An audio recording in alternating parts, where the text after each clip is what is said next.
Well, as you can see, we're in the car, and we're inviting you to join us on a tour of what we think is the most beautiful part of Lanzarote.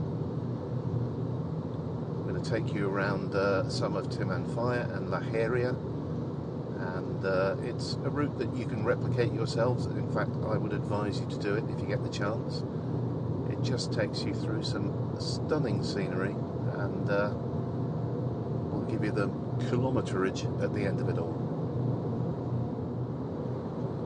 We left Yaisa, so the starting point really is to get into the centre of Yaisa, and then you'll see a sign if you're coming from Playa Blanca direction on your left for Timanfaya, and that brings you out onto this beautiful road that takes you up into the mountains. And way up on my left now, I've just seen one of the coaches doing the tour of Timanfaya, and you're surrounded on both sides by volcanic ash and small volcanic bombs that were thrown out in the eruptions between 1730 and 1736. So our first stop is the car park at the top of the hill you can pull into, and this is where you can get your first sort of close-up of the volcanic ash here in different colours. And of course this is where the camels live, and you can ride the camels up and down that hill. There's two trains coming down. There are another two here just chilling out, waiting to go back to work again. The price of the camels has gone up from €6 to €10 just recently, their first price increase in many, many years. We're carrying on now, and we just both absolutely love this section. It's put some great music on the stereo as you drive through it. Drive slowly and just enjoy the colours and the eerie scenery. You could be on Mars. It's a nice road for cycling, this as well, isn't it? It is, although this section's fairly hilly. There's some really nice downloads. There's some really nice downhills. And the surface is really good as well. It's part of the Ironman route, of course.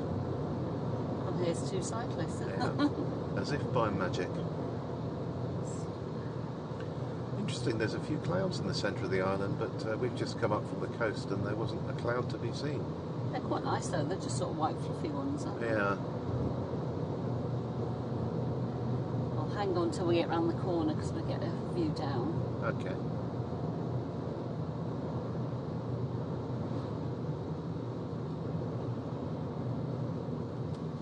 This is where this really nice descent starts. I loved this on the bike. Don't need to pedal until you get to the entrance to Montañas del Fuego. And there's no queue today. Look at that. I think people are getting better at spacing it out, because what you need to do really is avoid the period between 11 and 2, which is when all the coaches come in, and you tend to get queues here then. So get up early, even though that might hurt when you're on holiday, and aim to get here at 9:30 or 10, or wait until after lunch, and you should be able to go pretty much straight through.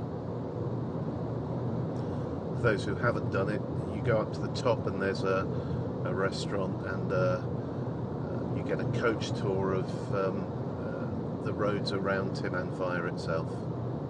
Definitely the one to do. If you come another couple of kilometres down that road that we were just on, you get to the Timanfaya Visitor Centre, which is free to visit, and there's quite a nice car park here, but you can really get up close and personal with the lava and see what it's like. And it's free, isn't it, to visit? Yep. They also do free maps online. That's the minibuses for them now, like routers. And we've done one of those walks through the area with the pillow lava. That was quite interesting. Yeah. They do a lot of research into the volcanoes here, and they have a sort of like an animatronic display of them inside there, don't they? Yeah, it's full of interesting sort of displays, and there's a walkway out the back where you can walk into the field of lava. So this should be a brief stop on your tour. We're not going to go in this time, we've done it a few times in the past. Apart from anything else, they've got toilets. They've you got need them. toilets, right? Okay, excellent. Okay, let's carry on. Coming from the Timanfaya Visitor Centre, we drove down into Mancha Blanca. There's a lovely section with grapevines there on your left and right, and then at the end of the road, the T-junction, we turned right. On our left now is a car park. If you park your car in there, it's a short walk along a very clearly marked path that takes you to one of the largest volcanic bombs in the world, I believe. And it's well worth doing that. It's just huge, and you can get a cracking picture of you stood next to this bomb, which is the size of a house. You'll notice there's a speed camera on the left. This is a via ciclista, so all the way through here the limit is 60 kilometers an hour. So just set your cruise control if you've got it and relax. If not, keep an eye on your speed, but just enjoy the scenery. So what else have we got here, Jules? So this on the right hand side now is El Cuervo, and you can actually walk straight into the middle of that one. So you can actually link the two walks up if you want, or just do this one. So you've got an area to park your car even, and then there's a footpath going out, and it's just the low one on the right hand side, and it's just really interesting to be able to walk right inside to the centre of the volcano. And just to be clear, when we went past the visitor centre, we got to Mancha Blanca at the end of the road, and then turned right, and then another right, and it brings you back. We're going in a full circular route on this tour. And overall the route's about 30 kilometres, isn't it? It is. We've cycled this a few times, and we've driven it a few times, and we moved municipality here briefly into Tias. And at the end of this road we're going to turn right. And here we are coming back into the municipality of Geria, and this is just another lovely scenic bit as we come into La Geria, and you'll see the vines on your right there, and the further we get into this bit you see all the fields of vines, and at this time of year they're about to be picked, so they're replete with grapes and literally on the point of being picked. And on both sides of the road here you'll see the various bodegas. We're coming up to Bodega Stratus, which is on the left hand side in a moment.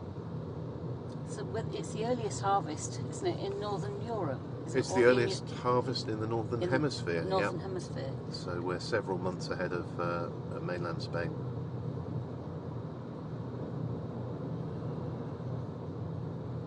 And then, having arrived into the wine region, it is compulsory on your little tour of the island that you stop somewhere for a caña and a tapa, or a glass of wine and a tapa. So let's go find somewhere, Jules. Sounds good to me.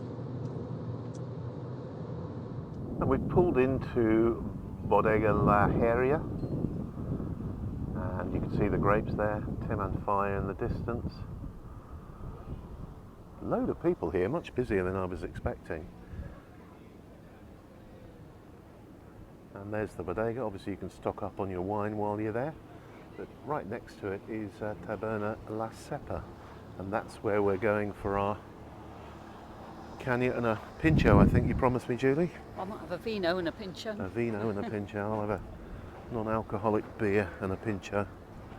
So I hope you've enjoyed that little tour, and from here really you just come out, hang a right, and it will take you straight back into Uga, and then right again for Geria. That's it. And that's where we started. Have a great weekend. Bye for now.